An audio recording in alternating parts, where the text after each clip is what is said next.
All right, good morning and welcome back to Twin Stick Garage.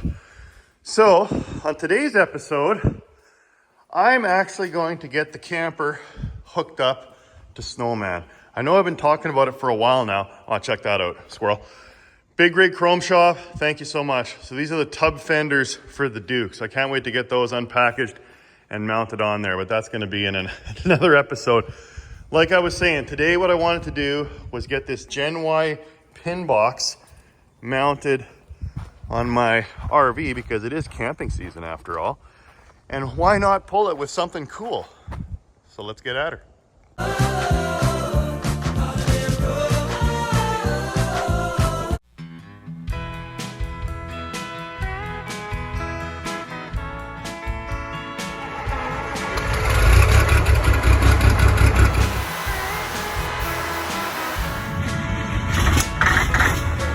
Yeah.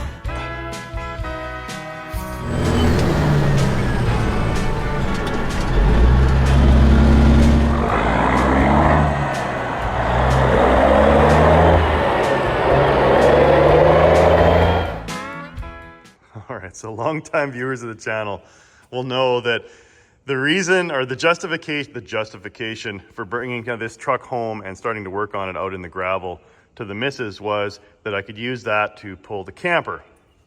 And that's still the plan, but of course this thing still needs paint and is not quite ready to go yet. So I hope to have this truck done by summer. I'm gonna get going on it. I bought some aircraft paint stripper and I'm gonna start tearing that down in a future episode and doing the body work, and then it should just be pretty straightforward to get that thing painted. But because camping season is already sneaking up on me real quick here, I thought, why not use the truck that is actually on the road and working? So the plan today, like I was saying, is twofold. There's a couple things that need doing in order to pull an RV with a semi truck. So, of course, a fifth wheel plate on semi trucks, they tilt forward and back, but they don't tilt side to side. And especially a truck like this, it's just a lumber wagon with look at all those leaf springs. Every bump in the road just gets transferred up through the hitch and into the pin box and into your RV. So the kingpins are actually the same on semi trucks and campers. They're 2-inch diameter kingpins, so they actually fit in there. So that's not the issue. But like I say, the issue is the fact that you'll tear apart your camper if you just try and pull it without an air ride. So the Pete, I probably could leave the pin box on there because it is air ride, but still the frames on RVs just are not meant to take that kind of shock loading, because of course the pins are fixed on there. Because normally the fifth wheel that you have in your pickup truck has got articulating all four directions. So the pin box today I'm gonna replace should be pretty straightforward. I reached out to Gen-Y-Hitches. They've got this articulating hitch that absorbs the shock, so I'm going to swap that over. It's just a bunch of bolts, and then I'll have to get the emergency brake thing swapped over, but it shouldn't be that big of a deal. And then the other catch is, of course, semi trucks have air brakes and campers have electric brakes. So I was doing some research online. I mean, theoretically, this truck is way heavier than the camper. When you step on the brakes here, it should stop the trailer, but it's still a good idea to have trailer brakes in the event of something going sideways. You kind of want the trailer brakes to be grabbing as well so the trailer doesn't swing around in front of you. And so I actually did some research and found this air over electric actuator. And from what I was reading, a lot of folks say that this is the ticket. This is the money to actually get brakes activated on a semi truck. So I have talked to some folks, and people have made comments in other earlier videos that you can just use the intensity of the tail lights to actuate a typical brake controller. But the reason I wanted to use this as well is because I like that it's directly connected to how much air pressure you're applying to the brake pedal, because it's going to pipe right into there. But then it's also going to give me tail lights, brake lights, because if you recall on an earlier episode, I couldn't figure out the wiring on this. I don't know what happened to the original brake light wiring. So I wired up an air actuator, and then these wires go up and wire into the brake lights. So the benefit of this is twofold. When I mount this, I'm gonna run an air line from that relay under the truck into here. So when you step on the brakes, it's gonna send air pressure in here, and then it'll send an electric signal to the electric brakes on the camper. But it'll also, one of these wires, I forget which one, I gotta look at the diagram, is also going to be taillights. So now I will no longer have this relay that definitely isn't weather rated and probably would have failed down the road. Now I'm just gonna have an airline coming out of here. So I'm gonna get 2 birds at once with this one. So mount that in there, and I should probably upgrade this wiring. People have been commenting, what's that red hot wire still doing there? That's just because Twin Sticks hasn't had enough time to fix it. So maybe I'll do that today. Set the key up, run a proper wire down to the fuel shutoff solenoid. We'll find a happy place to mount this somewhere. And then, I don't know, maybe something like that. Maybe over here. Yeah, something like that might work. Look good, out of the way. And we'll do that. And then, what else? Oh yeah, I gotta run trailer wiring. So of course the plug for a semi-trailer is a different configuration than the one for an RV. So I'm gonna have to cut a hole and put another bracket and then get the left and right signal. And obviously I got the brake light and hook that up. And I'm just realizing now that there's no way that that's gonna reach. So I might have to put the plug a little closer. Yeah, I'm gonna have to get creative here. Again, I'm treading new ground with this, or breaking new ground, but I think it should be pretty straightforward. All right, so I figured I'd hit the pin box first while it's still kind of cool in the morning here. And then when the heat of the day hits, I'll go and hide in the cool shop and do the wiring. So the pin box swap shouldn't be that hard. There's 6 15/16 bolts. There's the breakaway switch and then a little conduit box for the wiring that I need to take off. So that should be pretty straightforward. And then swapping in the Gen-Y articulating hitch, I was thinking, because this thing's heavy, I actually used the gantry to lift it up and put it on the scaffold. And I was thinking, I'm gonna be smart, I'll just wheel it out here, wheel it underneath, crib this one, set it down, crib the new one, and put it in place. The problem is my scaffold is too tall to fit underneath here. So then I was thinking, well, what am I gonna do? Because it's gonna be awfully heavy for me to lift up and try and get the bolts in place. And then I realized, well, why don't I just use the truck? Because I can back under, I've already got the fifth wheel hitch on there, click on this one, unbolt it, drive forward, swap it out, put this one in the hitch, and then back it in. It should be the exact height. So I always like to make the most of what I got. I don't always have the right stuff. I mean, ideally a forklift or a bobcat or a strong buddy would have helped, but I always figured out one way or another. So with that, I guess I'll go ahead and bring my truck around and then unbolt all of this, and we'll make the swap.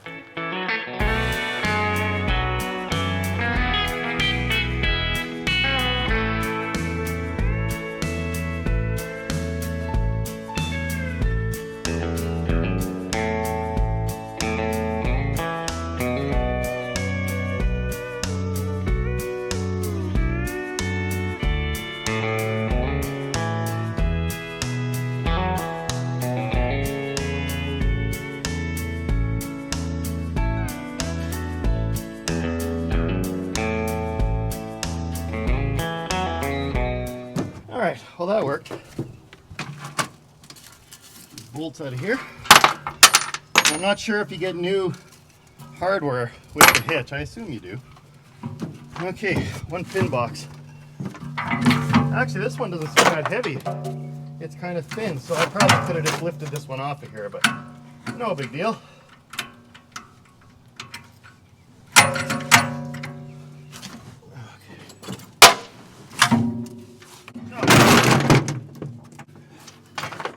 That's not too heavy at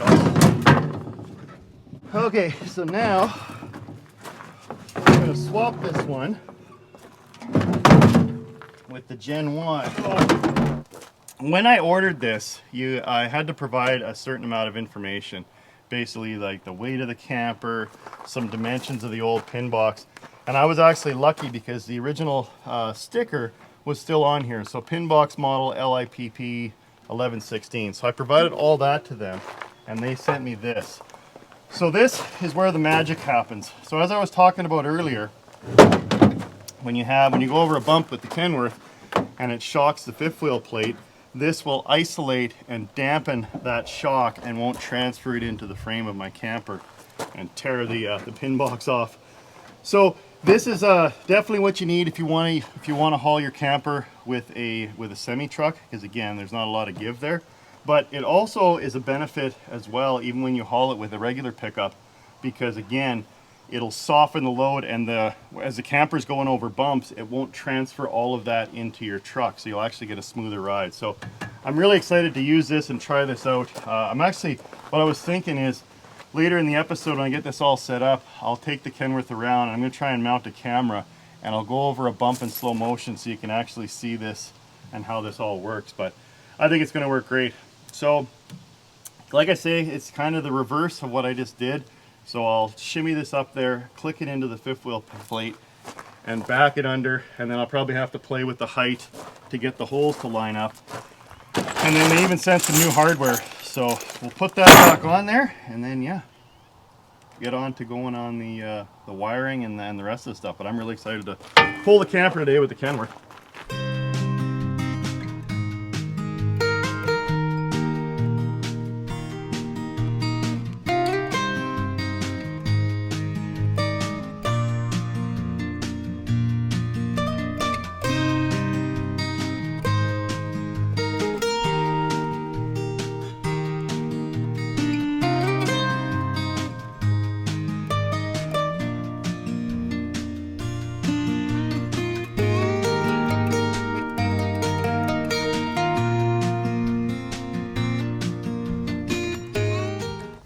And then to finish up the installation, you just need to drill a few holes to mount the electrical.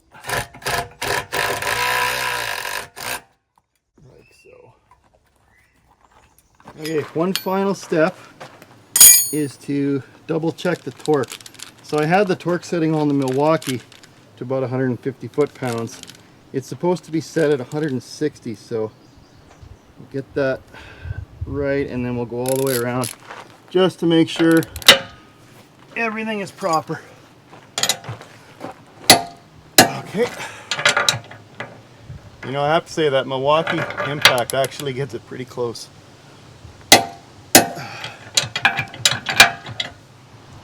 Oh, that one's a little loose. See, that's why you check.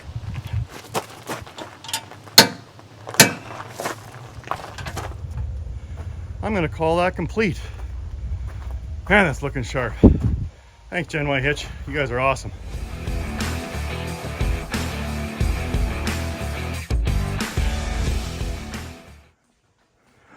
I like that. Okay, now to get going on the air brake controller. I like the name. So that's the part number if you're looking for one as well.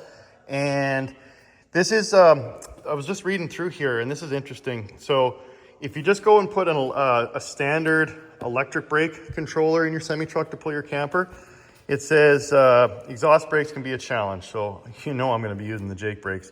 So whenever you're going down a long hill, engage the exhaust brake, the brake controller could turn on too. Because again, when you flick on the exhaust brake, depending how some trucks are wired, it'll actually engage your taillights. So while you got the exhaust brake on, then you got your brakes going on your RV as well, and you can burn them up. So this is the right way to do it, because of course, when you got your Jake going, you're typically not on the brake. And if you are on the brake, it's gonna be a proportional amount of air going in here and a proportional amount of electricity going to your electric brakes in your RV. So this Hayes air actuated unit, I think, is the right way to go. Okay, so with that, let's see how to wire it in there. So, oh, the check valve. Well, I don't know if I need a check valve, because again, I'm going through the relay and it's only going to be giving positive pressure out. It should probably still have a check valve. I wonder if I got one in my collection. I'm going to take a look. Ah, look at that. I have just what I need. So there is a one-way check valve. So that way your pressure can't go backwards into the system. Now again, since I'm tapping into the relay, I don't think it would be an issue, but no, better safe than sorry. So I'll put that on there and then run the line up into the cab, and then I can mount the brake controller and connect that in. Okay, so I got the controller mounted, and then I ran the air line from the relay up into there. And this is just like any electric brake controller, so you can apply it by itself, and you can also set the amount just by turning this knob, and then that's your setting. Okay, so next I'm on to the power, and black is the power wire, and they want a nice, clean, independent line, fused line from the power terminal on the battery. So I got this little circuit breaker, and I was thinking it's 60 amps, so it's a little hotter, but it'll work. And then I was gonna mount this right here where the old circuit breaker was. I'll take that off of there. Maybe if I'm lucky, I can even reuse one of those holes. And then run a power wire from that to this, and then from that up to there. Fun, fun. Oh, I've said it once and I'll say it again. The electrical wiring and stuff, it just takes forever. I've been working on this all afternoon. I know it probably doesn't seem like it, but there we go. At least that's wired in now. And you'll be happy to know I also wired in the key. So I got rid of the hot wire through the door. You're welcome.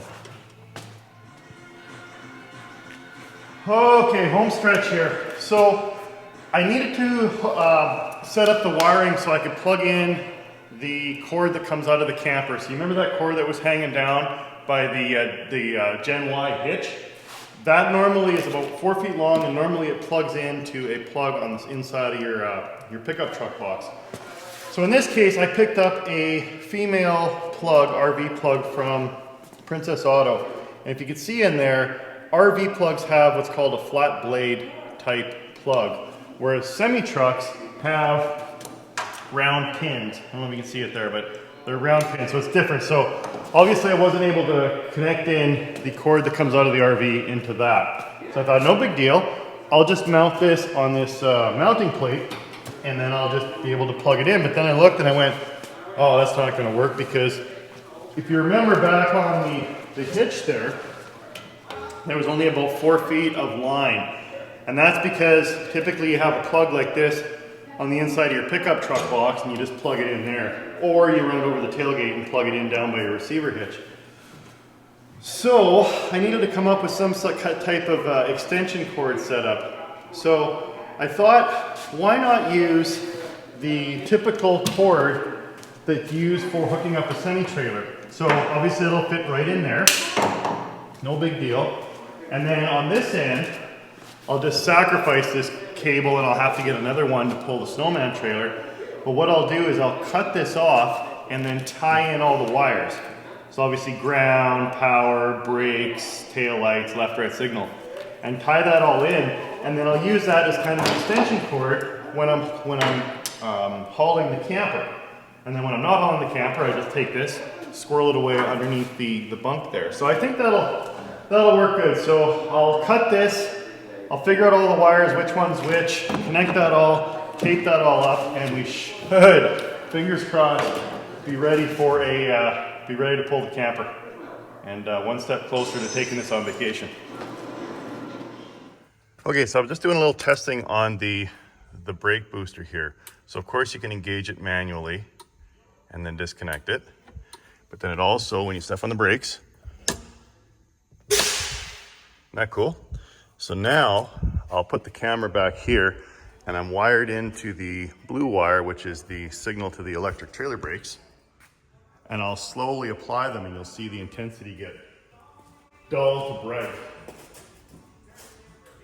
So there it's on, and now I'm applying more and more and more and more, and you see it gets brighter and brighter. So it's putting more electricity proportional to the amount of braking that you're doing. So there I'm just touching the brakes. Now forward. Cool, huh? Okay, I got it wired up. And the cool part with this one here is you actually get a little blinking light to tell you if you got it in the right, if you got it set up right. So let's try that. Try that out. Left turn signal. And look at that, LT. Sweet. Okay.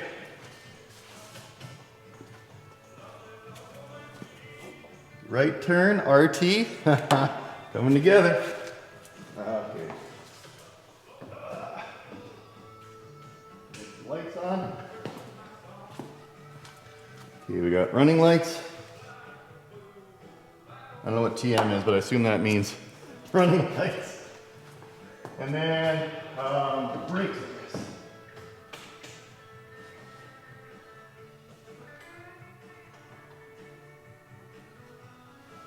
Brakes applied.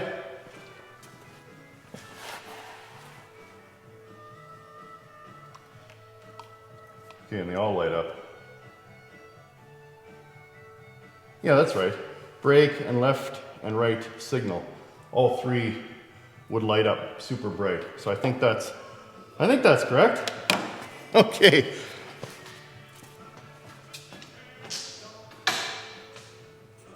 Yeah, that's right. Because your left signal and your right signal would both light up bright, and then the brake, the BK on here, is the power to the blue wire down to the brakes. Huh, awesome. Final stage now. I just gotta put all my tools away. Who am I kidding? I'm just gonna throw them all on the bench here.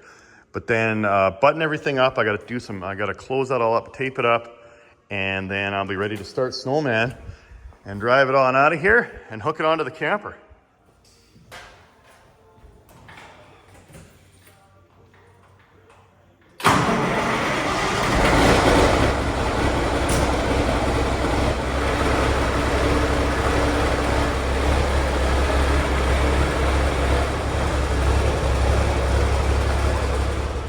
I forgot to grab a new Teflon disc, so I just stole the old one off the old pin box. It'll work good enough for today's exercise.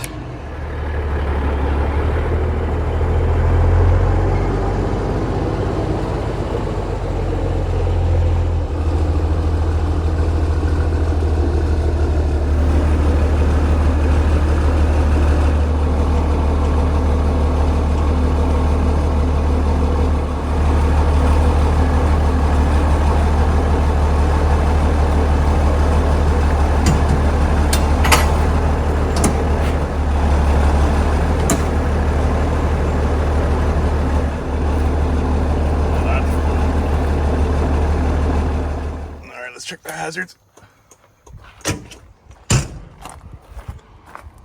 Working there. Oh yeah, sweet. All right, I think I'm ready to pull this thing out of here.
camper with some